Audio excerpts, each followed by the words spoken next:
Corrupt Authority by yours truly. Through the crack of the locker, Hibiki could see Red unlock the door and open it, revealing Brendan and Blue in the hallway.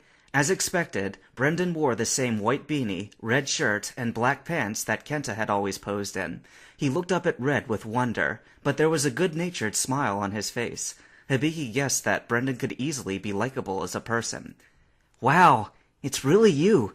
I really am sorry, but this is literally the only time I will have to meet you, Red. I've been wanting to talk for so long."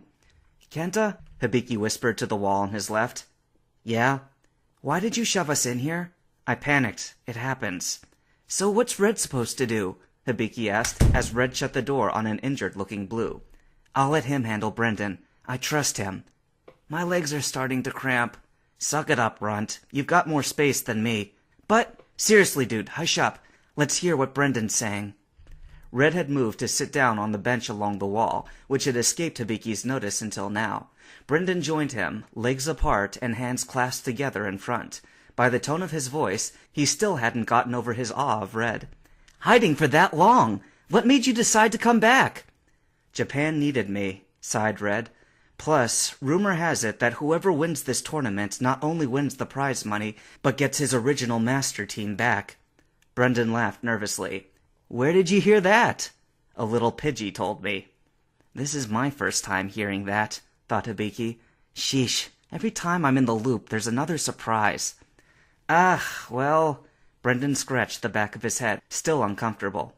"I didn't think that rumor would spread so quickly. Between you and me, it's only half true. You do get your Pokemon, but only on the condition that you join the Black Ops." Red turned his face towards Brendan, smiling grimly. "I hope you realize that I'm going to get my Pokemon back either way. This just seemed like the most direct route." Brendan shrugged, looking away as if disinterested. "I admire your spirit, and I'm sure that you can kick up a hell of a firestorm if you mean to, but I've had months to see firsthand how deep G.R.I.P has sunk its roots." Red stared at him for a long moment. "Who do you think I am?" he asked in a soft voice, which nevertheless carried the hardness of iron. "Oh, I have no question about that," said Brendan, gazing at his hands. "You're the strongest trainer in the known world. Stronger than me? Stronger than Blue? Hell, stronger than Lance and Steven. But I'm telling you, it doesn't matter anymore." "Of course it matters!" Red said angrily, his voice rising. "Would I have come out of hiding if it didn't matter? G.R.I.P has woken a sleeping giant, my friend." "I'm not G.R.I.P," replied Brendan patiently. "I'm just the observer who sometimes gives them annoying suggestions. But let me put this in perspective for you. We both become champions by fighting 5 elite trainers in a row, right?" Red looked like he wanted to say something else, but he swallowed and nodded. "Well, going against G.R.I.P is like fighting a slightly weaker Elite Four, only they're actually the Elite 4000. You don't get breaks in between to heal, and they all come at you at the same time." Brendan paused for a second and thought. "Oh, and if you lose, when you lose, you go to jail." Brendan crossed his arms, leaned his back against the wall, and looked at Red meaningfully. For a second, Hibiki noticed Red glance at his locker, before sighing and looking away. "So," Red muttered quietly, "that's how it is it? Did they send you as an ambassador to tell me that?" "Actually, no," said Brendan, eyes gazing at the ceiling. "I mean, yes, eventually they would send someone you trust more than me, but it sounded to me like you needed to hear it now." Red gave a contemptuous bark of laughter. "Do you approve of this situation?" he asked. "I'm just saying, you seem pretty resigned to it." Brendan looked hurt. "I've been accused of that more times than you know," he said, his posture now shrunken and withdrawn. "And no, I don't like G.R.I.P.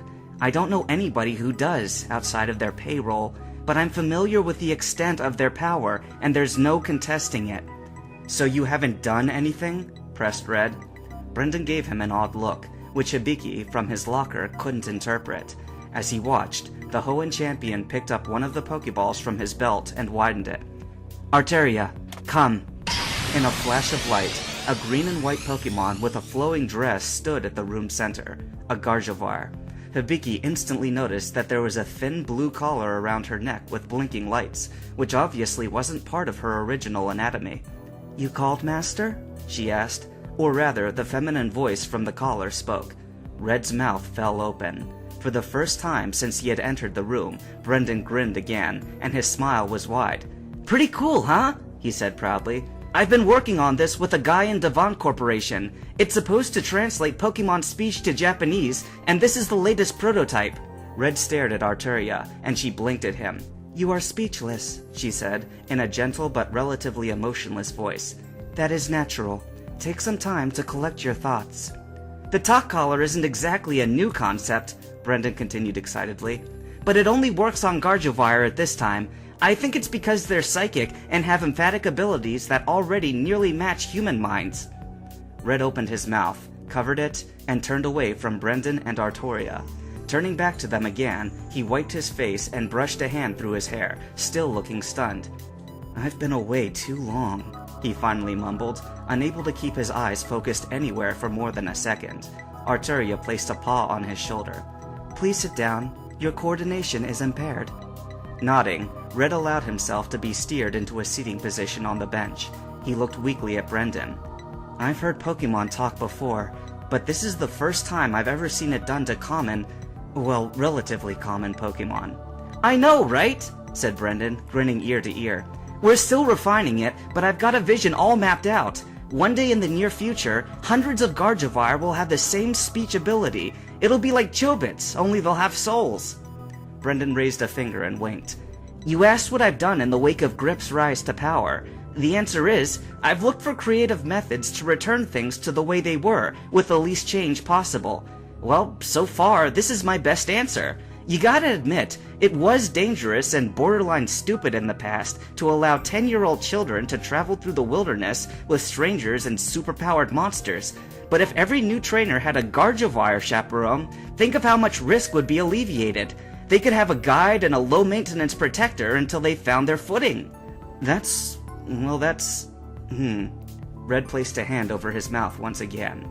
"Master." Arturia turned, and to Hibiki's shock, stared right in his direction. "I detect a great deal of stress from that location." "Huh?" Brendan looked to where she was looking. "The lockers?" "Indeed. Specifically, that person fears what may happen if human primal urges should conquer them during journeys with other Gardevoir." "Primal?" Brendan shook his head, and his face grew stern. "Never mind. Red, there's someone in the lockers!" Arturia looked upon Red with her giant eyes. "He knows." "What?" Brendan halted in mid-stride and stared back at Red. "What is she talking about?" Red tensed, and for a moment, Hibiki wondered if he would summon his Charizard and trap Brendan. However, Red relaxed his body and slumped his shoulders in defeat. "It's no use, Gold," he sighed. "We let down our guard. You may as well come out now." "Crap," thought Hibiki. "After all this trouble, now what are we gonna do?" The locker next to him clanged.